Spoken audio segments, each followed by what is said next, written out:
एक बार फिर देवर्षि नारद के मन में यह अभिमान पैदा हो गया कि वे ही भगवान विष्णु के सबसे बड़े भक्त हैं।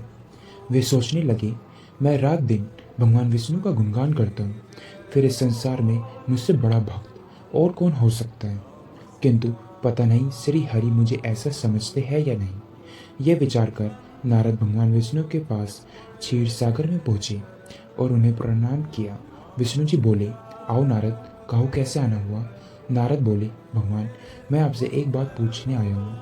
भगवान विष्णु बोले, मैं तुम्हारे मन की बात जानता हूँ नारद, फिर भी तुम्हारे मुंह से सुनना चाहता हूँ। नारद ने कहा, हे देव, मैं जीवन भर आपका गुणगान करता रहूँगा। पल पल हर क्षण मुझे बस आपका ही ध्यान रहता है।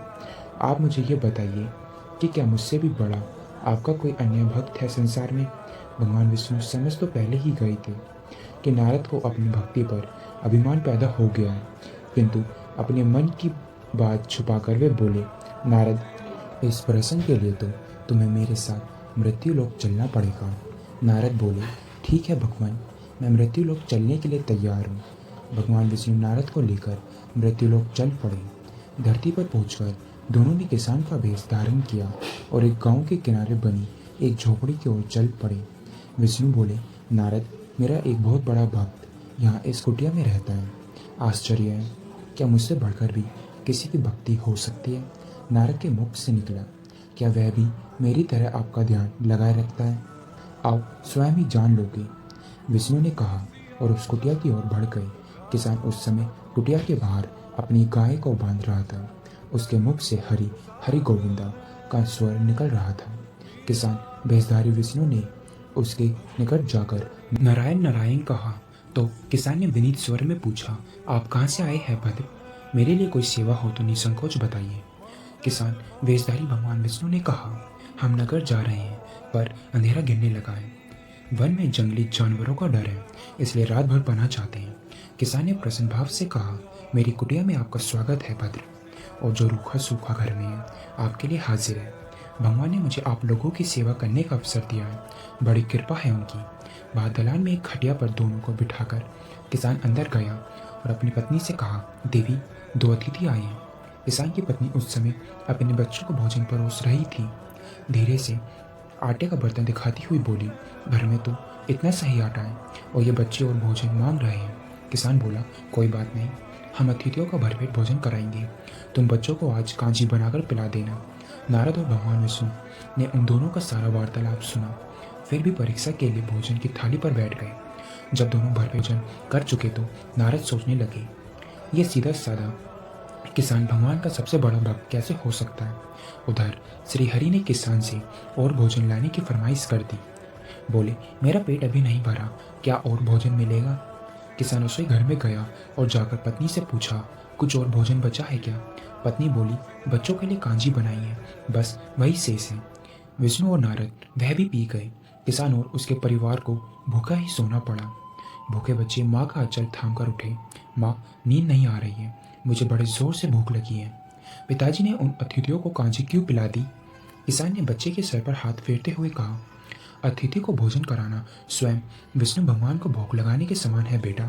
बाहर दलान में दोनों अतिथि अलग अलग बिस्तरों पर लेटे हुए थे। भगवान विष्णु ने कहा, तुमने सुना नारद, किसान और उसके परिवार को भोजन नहीं मिला, फिर भी वह मेरे गुण गा रहे हैं। ये तो कुछ भी नहीं है, मैंने तो कई कई दिनों तक भूखे रहकर आपका स्मरण किया है। अगले दिन सुबह उन्होंने देखा, किसान भगवान विष्णु की मूर्ति के सामने कह रहा था, गोविंद हरि हरि, तुम सदा मेरे मन में बसे रहो, बस मुझे कुछ और नहीं चाहिए। फिर दोनों अतिथियों से बोला, हरि की बड़ी कृपा है, वही जग का रखवाला है, प्रभु की दया से रात को कोई कष्ट तो नहीं हुआ। जब तक आपका जी चाहे तब तक आप दोनों यहाँ रहे, मैं खेत पर जा रहा हूँ। किसान भेषधारी श्री हरि बोले, हम भी तुम्हारे साथ चलेंगे यदि तुम्हें कोई आपत्ति ना हो तो। नारद और विष्णु भगवान किसान के साथ उसके खेत पर गए। किसान बोला, यही है अपना खेत, अब मैं अपना काम करूँगा, गोविंद हरि हरि। नारद बोले, तुम तो सत्पुरुष हो, भगवान के बड़े भक्त हो, हर घड़ी उनका नाम लेते रहते हो। किसान बोला, अरे कहाँ, काम से जब भी थोड़ा बहुत समय मिलता है तभी उनका नाम लेता हूँ। नारद ने पूछा, कब कब मिलता है समय। किसान बोला, सुबह उठता हूँ तब, रात को सोता हूँ तब, और दिन में जब भी काम से समय मिल जाए। ओह समझा, नारद के मुख से निकला। दोनों जब किसान से विदा लेकर चले तो नारद ने विरागात्मक स्वर में कहा, आपने सुना भगवान, वह सुबह शाम 2 बार ही आपका स्मरण करता है, जबकि मैं हर समय ध्यान करता हूँ, फिर भी आप उसे महान भक्त बताते हैं। नारद की बात सुनकर श्रीहरि चुप रहे, किंतु मन ही मन उन्होंने कहा, कारण भी जान जाओगे नारद। विष्णु ने एक कलश को तेल से लबालब भरकर नारद को दिया और बोले, नारद, इसे अपने सिर पर रखकर बिना हाथ लगाए सामने वाली पहाड़ी तक ले चलो। ध्यान रहे इस कलश में रखे तेल की एक बूंद भी जमीन पर गिरने ना पाए। नारद बोले, ये कार्य सहज तो नहीं है। ये कहकर नारद ने कलश सिर पर रख लिया और पहाड़ी की ओर चल दी। नारद पहाड़ी तक गए और लौट आए।